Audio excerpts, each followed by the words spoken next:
गुरुजी प्रणाम। गुरुजी, मेरा एक प्रश्न था कि कुछ दिन पहले मुझे एक अनुभव हुआ था कि जिसमें मैं हूँ ही नहीं, सिर्फ आप ही आप हैं और ये पूरा अस्तित्व में सिर्फ आप ही हैं, कण कण में सिर्फ आप हैं। ये भाव दशा मुझे कुछ क्षण के लिए आता है और फिर चला जाता है। तो गुरुजी, इस भाव दशा में मैं कैसे लंबे टाइम तक बनी रहूं और कैसे इस भाव दशा को लेकर मैं गति करूं। और गुरुजी, दूसरा क्वेश्चन ये था कि एक समाधि होती है जो एक झलक होती है, जिसमें झलक मिल जाती है, कभी कभी नहीं मिलती है, या कभी हम उसे गति नहीं दे पाते हैं। और गुरुजी, एक समाधि होती है जिसमें अनायास अपने आप घटता चला जाता है, वो अपने आप समाधि घटती चली जाती है। तो उस समाधि तक हम कैसे जाएं कि जहाँ पे वो अपने आप घटता रहे, हमें कोशिश ना करनी पड़े, वो अपने आप घटता रहे। तो धन्यवाद गुरुदेव। प्रणाम आपको और प्रणाम आप सभी साधकों को। अध्यात्म, जिन भी व्यक्तियों को अध्यात्म में गति करनी है,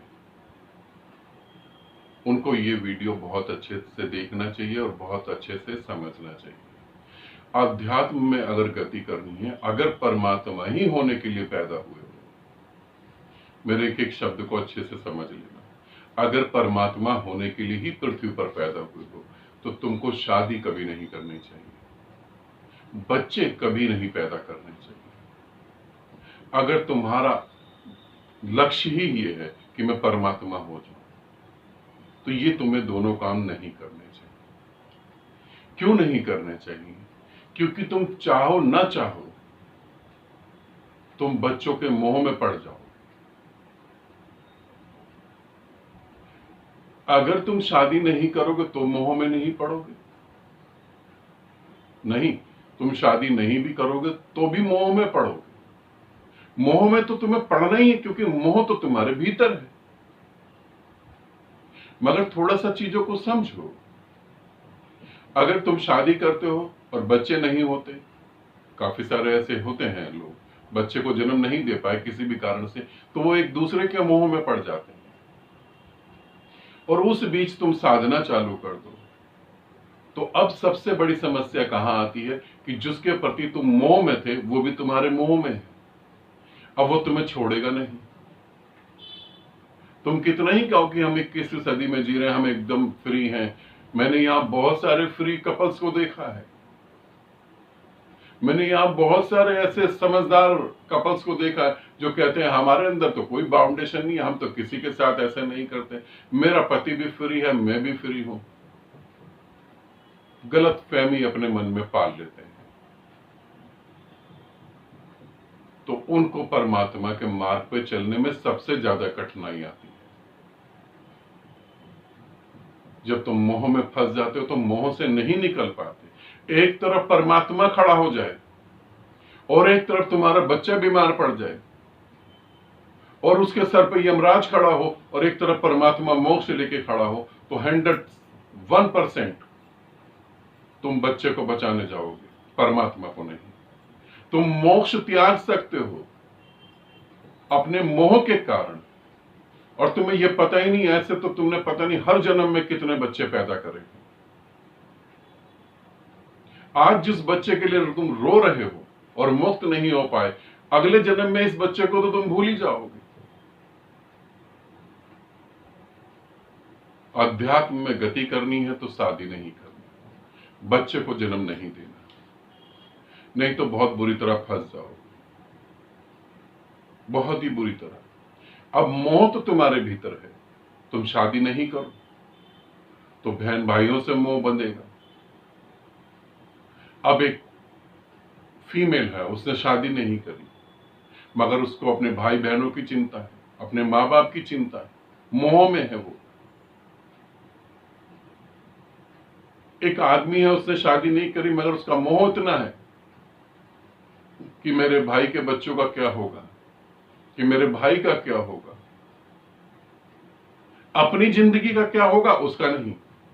मोह तो है। अब जब मैं तुम्हें कहता हूं कि शादी नहीं करो, बच्चे नहीं करो, और तुम्हारा मोह, जब तुम गुरु से जुड़ोगे तो तुम्हारा मोह गुरु के प्रति होगा, और गुरु वो निराकार है।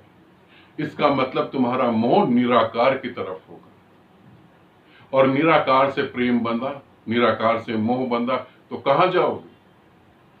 निराकार में जाओगे। शराबी से प्यार कर बैठे तो शराबी हो जाओगे, जुआड़ी से प्यार कर बैठे तो जुआड़ी हो जाओगे। मैं एक जने के घर में गया, वो क्रिमिनल थे, उन्होंने काफी सारे क्राइम करे हुए, अब तो उनकी डेथ हो गई है, उन्होंने मर्डर भी करे थे, उन्होंने लड़कियों को भी बेचा था, छोटी बच्चियों को भी बेचा था, ऐसे क्रिमिनल थे वो। जब मैं गया और मैं उनसे बातें करने लगा, उनके घर में मैंने लंच करा, हमने खूब बातें करी, खूब हंसी मजाक करा, तो धीरे धीरे वो खुलते गए। उन्होंने बताया कि मैं तो ये काम करता हूं गुरुदेव। मैं कुछ बोला नहीं, तो मैंने कहा तुम ये काम करते हो, तुम्हारी, मैंने कहा तुम्हारी वाइफ वो सामने ही बैठी थी। वो कहने लगी नहीं नहीं, ये बड़े बड़े काम तो मैं नहीं कर सकती, मैं तो सिर्फ जेब काट लेती हूँ बसों में या मंदिरों में। प्रेम है एक दूसरे से, और प्रेम एक दूसरे के गुण एक दूसरे में दे देता है, मिक्स हो जाता है। तो मोह कहां जाएगा? फिर गुरु के चरणों में मोह जाएगा। अब बात करते हैं प्रीति की, जो उन्होंने क्वेश्चन पूछा है। गुरुदेव, कई बार ऐसा घटता है कि हर जगह आप ही आप हैं, कई बार ऐसा घटेगा ही कि हर जगह गुरु विद्यमान है, हर जगह गुरु ही है, कण कण में गुरु है, ऐसा घटेगा ही घटेगा। मगर ये कई बार घटेगा। अब हम इसमें गति क्यों नहीं कर पा रहे? अब पति भी है, बच्चे भी हैं, बहन भाई भी हैं, माँ बाप भी हैं, अब सभी हैं। अब सभी दिशाओं में गति करनी है, तो फिर एक दिशा में कैसे गति कर पाएंगे? इसीलिए वो चीज फलित ही नहीं हो पाएगी, वो फलित नहीं हो पाएगी। तुम ये ना सोचना कि जो 100% प्यार करता है एक दूसरे को वो ईमानदार है। परमात्मा भी इसी शर्त पे मिलता है। परमात्मा की भी ये शर्त है कि जो 100% मेरे प्रति झुकेगा मैं ही उसको मिलूंगा। तुम 10% झुकोगे, मैं कभी कभी आऊंगा, चला जाऊंगा। अब प्रीति को जो है गुरु हर जगह नजर आता है, क्योंकि वो गुरु से प्रेम करती है। अब प्रेम करने के कारण ये चीज दिखाई देती है कि हर जगह तो तू ही तू है, मगर प्रेम पूर्ण नहीं हो पाता कि अब गुरु के अलावा बच्चे भी तो हैं, पति भी तो है, और पति भी बहुत प्रेम करता है, और बच्चे छोटे छोटे, मां नहीं होगी तो वो जाएंगे कहां? अब झंझट खड़ा हो गया ना, अब फंस गई टांग तुम्हारी। अब यहां पे कुछ लोगों का ऐसा उत्तर होता है कि गुरुदेव ठीक है, बच्चे बड़े हो जाएंगे, शादी कर देंगे, जिम्मेवारी से मुक्त हो जाएंगे, और फिर हम साधना में उतर के परमात्मा हो जाएंगे। बच्चे बड़े हो जाएंगे, तुमको पक्का विश्वास है बच्चे बड़े हो जाएंगे, तुम जिम्मेवारी से मुक्त होगे, तभी मौत आएगी? तुमको ये पूरा भरोसा है कि मौत तभी आएगी? और तुमको ये भी भरोसा है कि तब गुरु बैठा होगा तुम्हारे इंतजार में कि तुम कब बच्चों की शादी करो, कब तुम मेरे पास आओ और मैं तुम्हें आशीर्वाद दूं और तुम्हें आगे ले चलूं?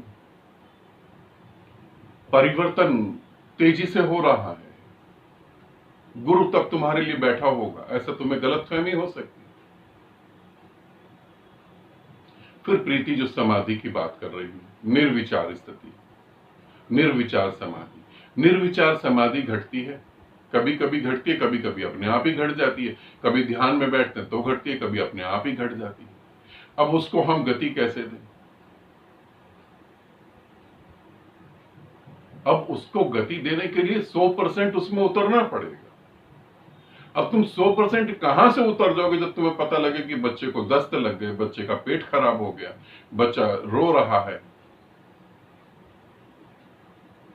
पति को ये बात बुरी न लग जाए, पत्नी को ये, मैं प्रीति को लेके नहीं कह रहा हूं, मैं बहुत सारे साधकों को लेके कह रहा हूं। प्रीति ने तो बहुत अच्छा करा जो प्रश्न पूछा। प्रीति के माध्यम से मैं बहुत सारे साधकों को कह रहा हूं। और ये भी नहीं सोचना, मैंने ऐसे साधक देखे हैं जो 2-2, 3-3 घंटे मौन बैठ जाते हैं, मगर जब अपने बच्चों के बारे में बात करते हैं कि हमारे बच्चों का भविष्य सेटल नहीं, तो उनकी आंखों में मैंने आंसू देखे, वो रो रहे होते हैं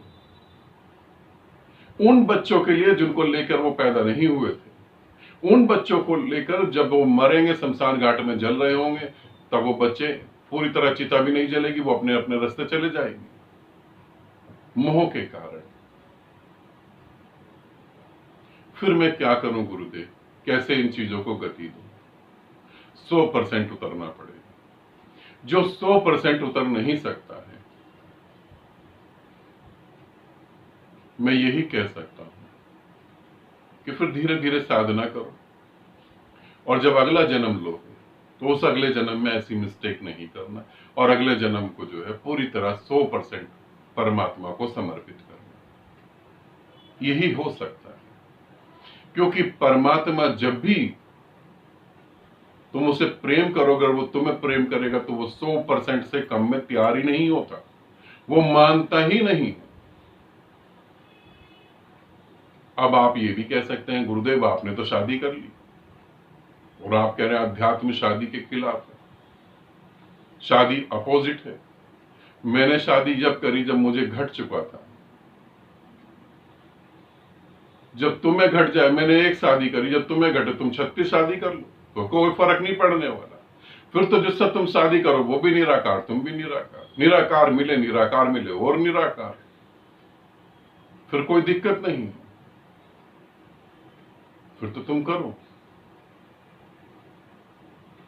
परमात्मा 100% की डिमांड रखता है, तुम 100%। ये मेरे सभी सन्यासियों के लिए है, ये मेरे सभी साधकों के लिए है।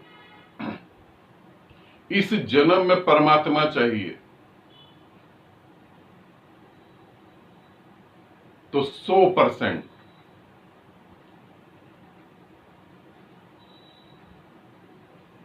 और तुम 100% दे रहे हो। मेरे एक साधक हैं, बहुत प्यारे साधक हैं, वो मुझे 100% दे रहे हैं। उन्होंने ये उनके मन में है, उनको पूरा विश्वास है गुरुदेव मैं 100% समर्पित हूं, आप कहो तो मैं गर्दन काट दूं। ऐसा उन्होंने कहा नहीं, ऐसा उनका भाव है। मगर अचानक ही उन्होंने देखा कि उनका बच्चा कहीं खो गया है।